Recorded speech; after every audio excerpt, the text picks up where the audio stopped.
Comme à chaque trimestre, les dirigeants du géant de l'industrie minière au Mali et à l'international, Barrick Gold, se sont réunis lors du traditionnel conseil d'administration au sein du complexe de Loulo-Gounkoto. Ce fut l'occasion de faire le bilan des résultats de l'entreprise et d'exposer les projets en contenu local et en développement du groupe. Thémac était présent, voici leurs images.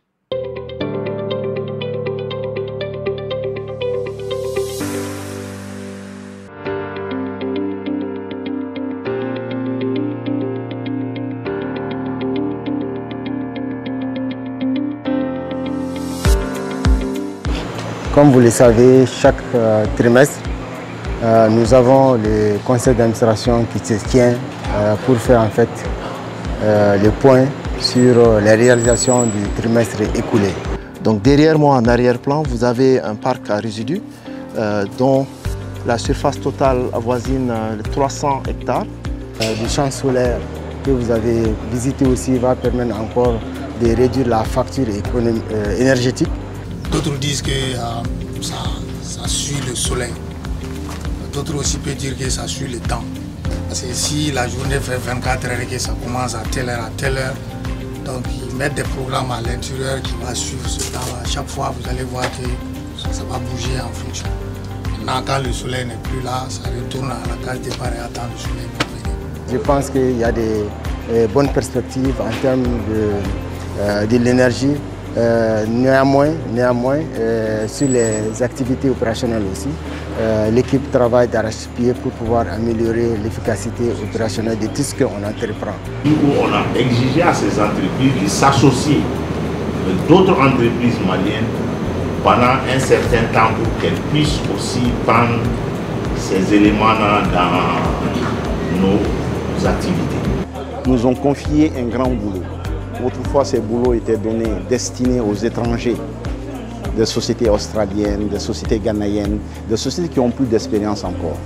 Donc, d'année en année, de la sous-traitance, ils sont en train de nous aider aujourd'hui à faire le vrai mining, à creuser les tuyaux, à enlever le minerai, à amener la partie or, à amener la partie wesh, faire toutes les activités qui concernent le vrai mining dans l'exploitation minière industrielle dans une mine de classe mondiale telle que Barrick Gold. La contribution indirecte aussi, c'est tout ce qu'on fait comme paiement aux fournisseurs locaux, donc avec plus de 298 millions de dollars payés à date aujourd'hui.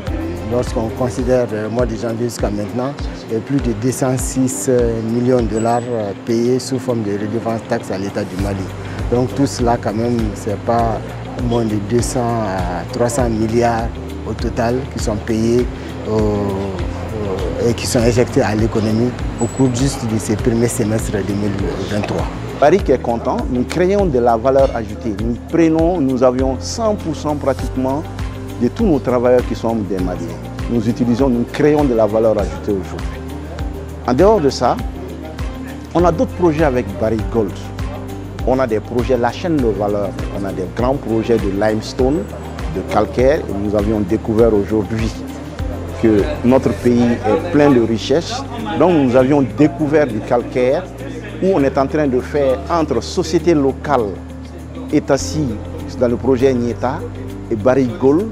On va faire une usine de traitement de calcaire pour donner de la chaux vive à l'industrie minière malienne, Made in Mali.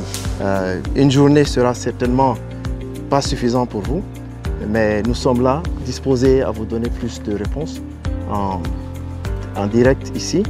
If you need more answers, thank you.